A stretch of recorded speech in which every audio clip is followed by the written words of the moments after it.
George Clooney, a name etched into the marrow of American cinema, carried not by noise but by command. He did not drift into recognition. He arrived with gravity, an era bent around his presence, shaped by assurance, restraint, and an authority that never needed to announce itself. For decades, the symmetry of his face, the measured confidence in his eyes, the silver threading through his hair became a visual shorthand for a kind of elegance that refused to age. Time did not dull him. It refined him. On screen, he held the frame with a stillness that electrified. As Dr. Doug Ross on Eddie, he did more than win affection. He marked a generation, imprinting an image that lingered long after the credits rolled. With each defining role that followed, George Clooney dismantled the idea that beauty alone could sustain a career. He became the benchmark. Hollywood's last true gentleman, assembled from intellect, wit, and control, music, yet beyond the premieres and private flights. Beyond the practiced smile and tailored calm, waited a truth far less forgiving. What if a man the world deemed untouchable spent years locked inside physical torment and emotional isolation? What if suffering arrived so relentlessly that money, status, even love held no leverage against it? Before continuing, take a moment to honor George Clooney, not only for the legend seen, but for the endurance hidden from view. George Clooney did not begin life bathed in certainty. Long before his name became synonymous with confidence and cinematic authority, he was simply a boy learning how fragile identity could be. Born on May 6, 1961, to Nina Bruce, a former beauty queen and city councilwoman, and Nick Clooney, a respected journalist and television host, he seemed destined for visibility. His family was woven into America's cultural fabric. His aunt, Rosemary Clooney, already stood as a celebrated voice. Even his lineage traced distantly to Abraham Lincoln. From the outside, the picture suggested protection, promise, momentum. Fate, however, has a way of choosing its moments with precision. Pain does not always announce itself. Sometimes it arrives early, quietly, and settles into a child's life before language exists to explain it. At 13, George Clooney faced a reckoning that would shape him more deeply than success ever could. Bell's palsy struck without mercy, freezing the left side of his face for nearly 9 months. One eye refused to close. One side of his mouth would not respond. For a boy standing at the threshold of adolescence, this was not merely medical. It was exposure. Years later, he would dismiss it lightly, telling Larry King it cleared up with time. But the boy remembered something else entirely. He remembered mirrors avoided because the reflection no longer felt like his own. He remembered classrooms entered, with tension coiled in his chest, bracing for glances that lingered too long, for laughter that cut without sound. Each hallway demanded strategy. That was where the lesson formed. Humor could shield him. If he laughed first, others hesitated. If pain became performance, control could be reclaimed. The jokes were not born of ease, but necessity. Survival taught him timing. Timing hardened into habit. Habit shaped persona. The charm the world would later adore was forged under pressure, not comfort. Beneath it lingered the memory of a 7th grader, wondering if normal would ever return. When the paralysis finally eased, the armor stayed. Motion became refuge. He chased proof through effort, sports, sweat, basketball, baseball, a tryout with the Cincinnati Reds in 1977 that ended abruptly in the first round. Another door closed without ceremony. After high school, he worked wherever work existed, cutting tobacco under the Kentucky sun, selling insurance door to door, stocking shelves. Long days without applause or promise. There were no cameras then, only endurance. Yet something essential had already taken root. The boy once betrayed by his own reflection learned resilience. He learned how to carry rejection without surrender. how to move forward with disappointment in hand rather than letting it define him. When audiences later met him as Dr. Doug Ross, they saw ease, warmth, confidence. They did not see the scar tissue beneath the smile. That assurance was constructed, sharpened by years of self-protection. His youth was not shaped by spectacle or deprivation, but by a quieter wound, the fear of being seen for something he could not control. Even as the world embraced his charisma and talent, he carried the echo of that boy who once feared ridicule. That is why when George Clooney stands honored today, composed and admired, you are not only seeing a star, you are witnessing a survivor. Strength, after all, is not the absence of pain, but the discipline to transform it and keep moving forward when no one is watching. Comment or write R.I.P. George Clooney to honor them. Asterisk, asterisk, before the world learned his name. George Clooney moved through Hollywood without protection. Another hopeful carrying a familiar surname, but no shield against indifference. His early years were measured not in applause, but in gaps, in the long quiet between auditions, in pilots that never aired, and roles that vanished without explanation. From a modest appearance in the 1978 miniseries Centennial to fleeting turns on the facts of life, baby talk, and bodies of evidence, he existed on the margins of an industry that could not yet recognize his value. He drifted from casting room to casting room, rejection clinging like a second skin. Some nights he slept in friends' closets, simply to remain close enough to hope. Those seasons stripped away illusion. Talent alone, he learned, held no currency without stamina. Hollywood did not extend an invitation. He stayed anyway, placing one exhausted step in front of the other when leaving would have spared him the ache. The breaking point arrived quietly. By the early 1990s, patience thinned, opportunities narrowed, and belief itself felt fragile. Clooney later admitted he was nearly out of chances, nearly out of money, nearly out of faith. Then, in 1994, everything shifted. He landed the role of Dr. Doug Ross on NBC's R, a character layered with intelligence, volatility, and bruised compassion. The response was immediate. Clooney did not simply become popular. He became unavoidable. Overnight, anonymity evaporated. Looking back, he would say plainly that the show saved him. It arrived when he was broke and nearly finished. It did not just open a door. It rebuilt a future, yet with visibility came fear. Success did not erase risk.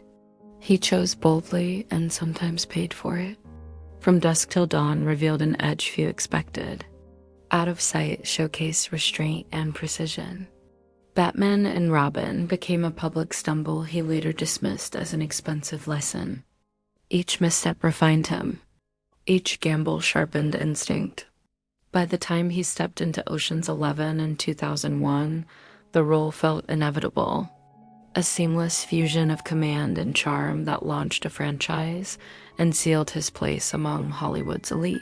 Still, Clooney resisted the comfort of admiration without substance.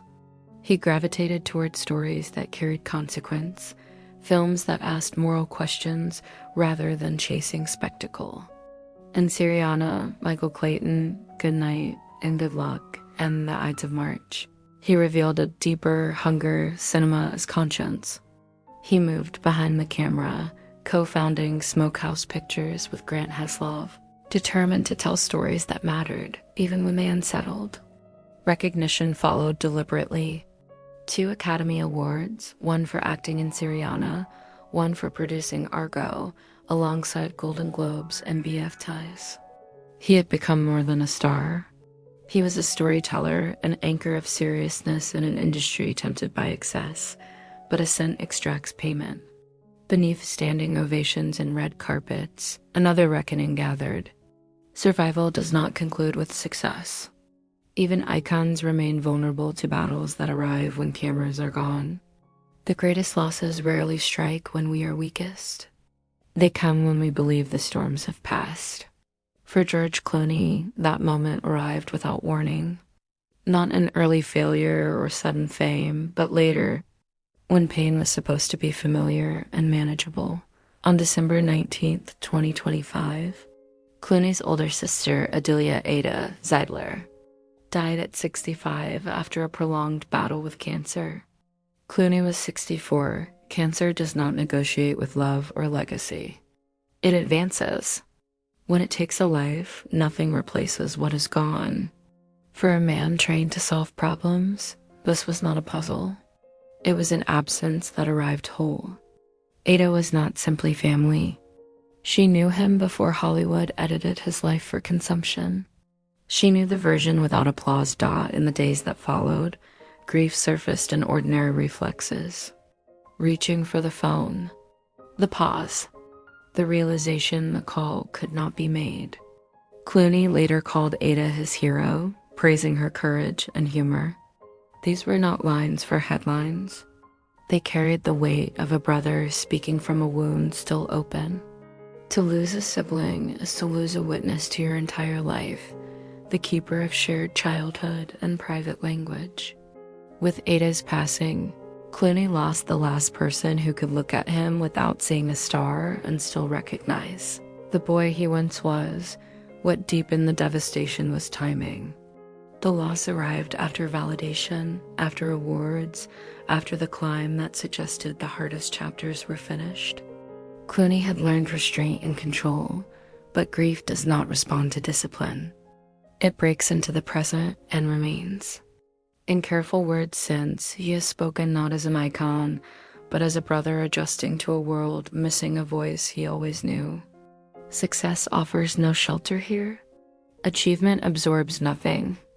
Ada's death did not close a chapter. It revealed a truth left unfinished. Strength is not the absence of pain. It is choosing to continue loving while pain stays.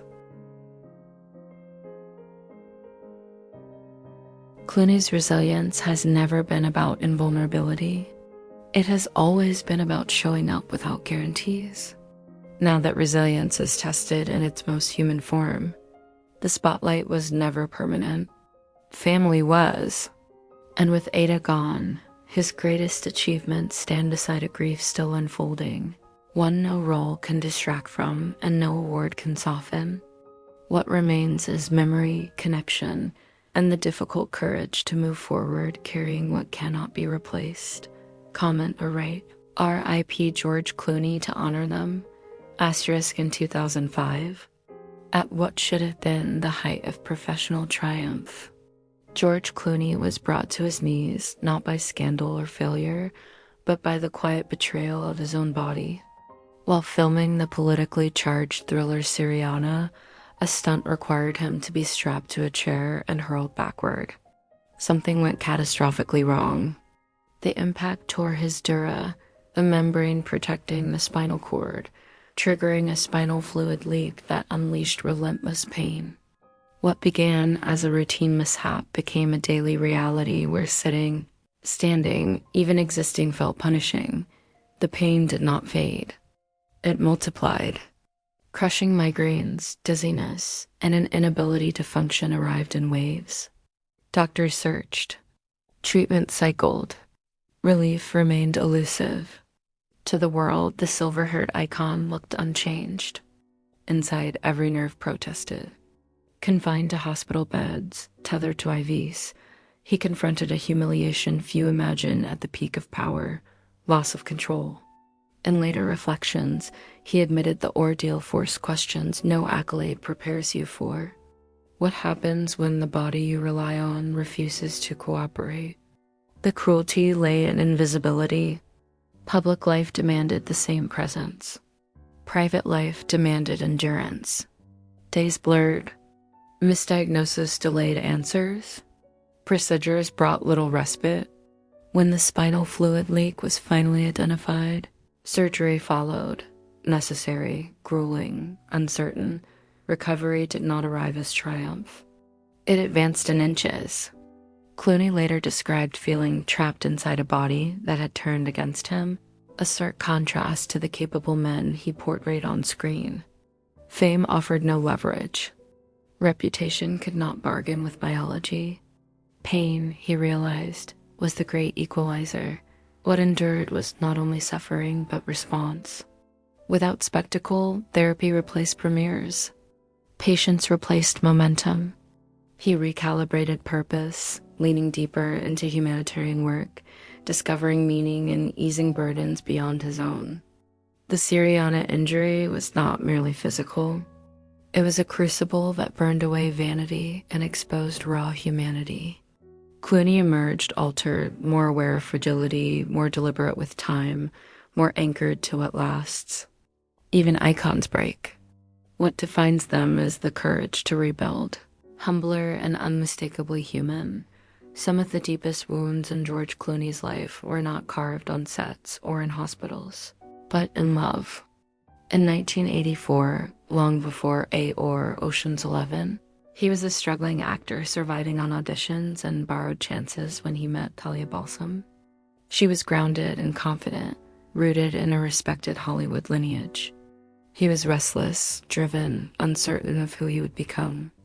Their connection ignited quickly, fueled by belief and urgency. In 1989, carried by that faith, they married impulsively in Las Vegas, convinced permanence would follow devotion.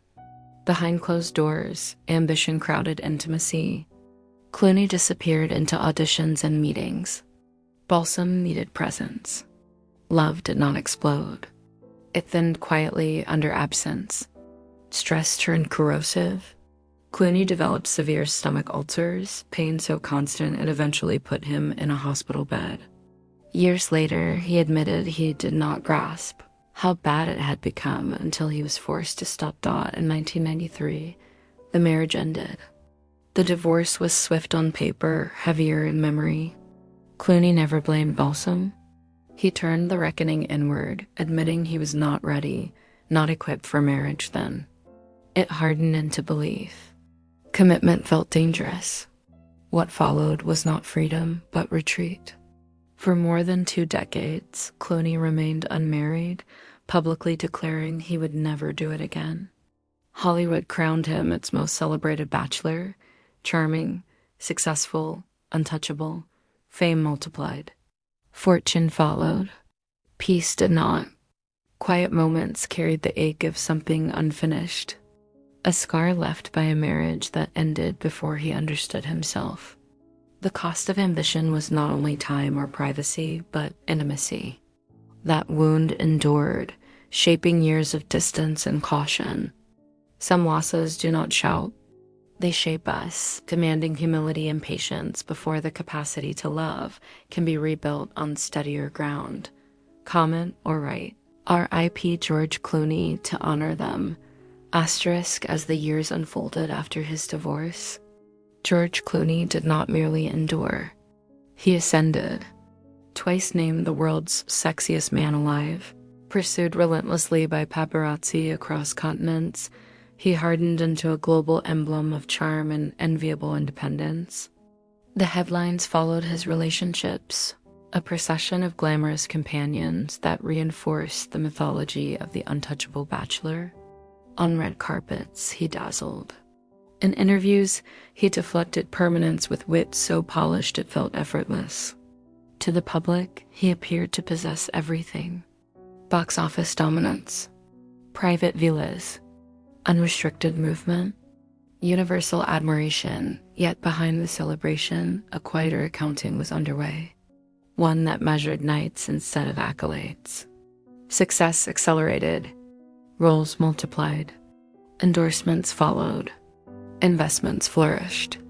By the early 2000s, Clooney reached a level of professional security few ever touch. Still, evenings ended the same way. In rare candor, he admitted the silence could feel overwhelming, that triumph, when unshared, echoed in uncomfortable ways. This was not freedom. It was emotional exile, born from a heart that once broke and learned to fortify itself. He became known not only for talent, but for resistance. Resistance to marriage, to fatherhood, to vulnerability that demanded more than applause. "I don't think it's for me," he would say. And the world believed him. After all, Who needs more when you already have everything? But the illusion cracked in private.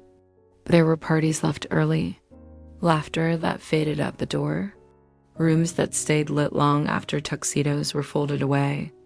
No phone ringing, no footsteps in the hall, only the hum of an empty house marking time. He played the role flawlessly on and off screen. Beneath the charm lived a man haunted by the suspicion that lasting love might not be meant for him. The irony cut deeply. The freer he appeared, the lonelier he felt. For 2 decades, he moved through glittering rooms and fleeting romances, searching for something he nearly convinced himself did not exist. When applause dimmed, Hollywood's most eligible bachelor carried a truth no fortune could erase. Having everything is not the same as belonging, and the bravest risk is not independence, but intimacy. For a man who perfected detachment, it took a single conversation to dismantle decades of certainty. In 2013, at his villa on Lake Como, George Clooney met Amal Alamuddin through a mutual friend. She did not orbit Hollywood. She did not bend toward fame. She spoke of justice, war crimes, and international law with clarity and moral gravity that left Clooney, long accustomed to commanding rooms, unexpectedly silent. What disarmed him was not beauty alone, but indifference to his celebrity. She met him as a man, not a myth.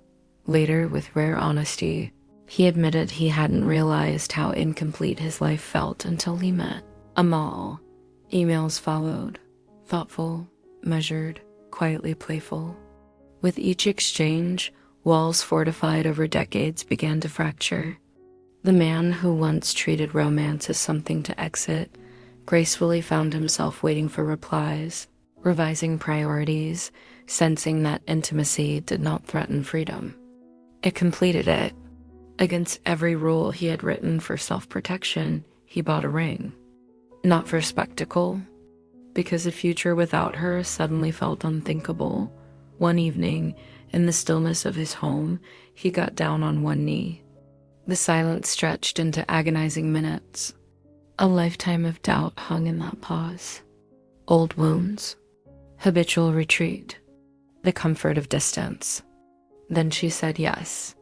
In that instant, hope arrived, not fleeting or loud, but steady.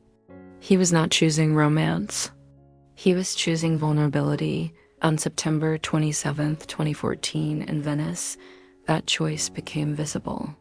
At the Amen Canal Grande, a centuries-old palace overlooking moonlit water, George Clooney married Amal Alamuddin. She arrived composed and radiant. He stood unable to hide awe. Hollywood figures stood beside diplomats and human rights advocates. The ceremony unfolded with intimacy rather than spectacle. No grand declarations, only vows spoken with trembling sincerity. For the world, it was a wedding. For Clooney, it was the day he stopped running .comment or write Rip George Clooney to honor them. Asterisk, asterisk. Marriage did not end with candlelight or headlines. When Venice quieted and attention moved on, George Clooney and Amal Clooney entered the far more demanding work of building a shared life. Their bond was strong, but reality arrived without romance. George remained tethered to film sets, premieres, and humanitarian travel.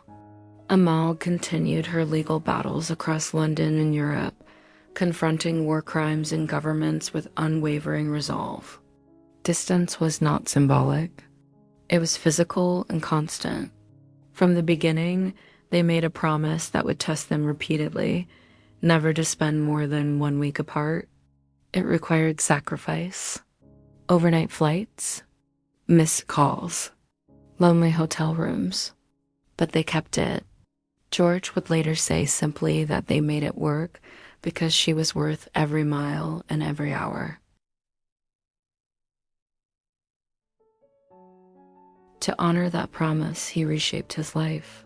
Scripts were chosen carefully, directing slowed, time at home was guarded. Amal, too, bent the weight of the world toward family. Together they built sanctuaries, not trophies. Lake Como, Los Angeles, England. Each home served as an anchor, not a display. They stood beside one another without competition. Amal accompanying George to humanitarian summits. George openly and proudly reminding interviewers that she was the real star. The strain never vanished. Amal's work continued to pull her into the world's darkest rooms. George, surrounded by fame, admitted to moments of piercing loneliness. What sustained them was not fantasy, but choice.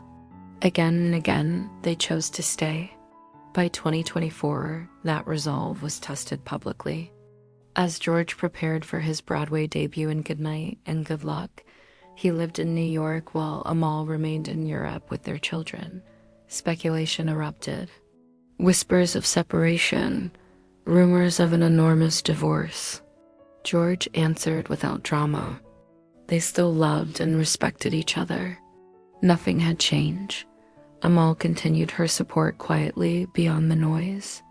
Their marriage was not a fairy tale. There was something braver. Two people who understood solitude and loss, choosing partnership because it mattered. Then came the role that reordered everything. At 56, an age when many settle into familiarity, George Clooney became a father. In June 2017, he and Amal welcomed twins, Ella Clooney and Alexander Clooney, in London. He later admitted he never imagined himself as a father. Yet the moment they arrived, the world he built rearranged itself. Red carpets gave way to lullabies. Independence yielded to humility. When Alexander was diagnosed with asthma, fear arrived without warning. During the pandemic, George sat outside, the nursery counting breaths, bargaining silently with time. They locked down completely, cooking together, building pillow forts, finding meaning in small rituals. Parenthood, he said, stops you from thinking about yourself. It is terrifying and beautiful. Ella and Alexander, now fluent in Italian, conspire, playfully against parents who don't speak the language. In these moments, Clooney found legacy not in awards, but in bedtime stories and laughter echoing through once silent halls. Today, at 65, George Clooney stands not only as a Hollywood icon, but as one of the most accomplished self-made figures of his generation. His wealth, estimated around $500 million, was built patiently through rejection, reinvention, and careful risk. Acting laid the foundation. Entrepreneurship multiplied it. In 2017, Casamigos, the tequila brand he co-founded for enjoyment, with friends, sold in a deal valued up to $1 billion. The meaning lay not in the sum, but the journey. A man once sleeping on couches transformed patience into permanence. His homes reflect the same philosophy. Villa Oleandra on Lake Como offers retreat and stillness. An English estate centers privacy and family. Residences in Los Angeles and New York support work without consuming life. These are not trophies, they are shelters. His passions follow restraint. Cars and motorcycles chosen for curiosity, not excess. Freedom enjoyed, not worshipped, more. Revealing than possessions is how Clooney chooses to live now. Selective projects. Moral weight, purpose. Alongside Amal, he leads the Clooney Foundation for Justice, directing resources toward defending human rights and protecting journalists worldwide. He has often said money matters only when it reduces suffering. At home, his most meaningful investment is unmistakable. As a father, he measures success in shared meals and ordinary routines. The man once defined by independence now treasures belonging. George Clooney's life is not a victory lap. It is a reckoning. From obscurity to global success, from solitude to family, from wealth earned to wealth shared. His story reminds us that success is not the finish line, it is the test that follows. Talent opens doors. Character decides what happens after. Fame amplifies who you are, but cannot tell you who to become. Clooney's legacy is not built in applause, but in choices made quietly when it would have been easier to retreat. Rising is admirable. Rising with integrity is lasting. Comment or write George Clooney to honor them.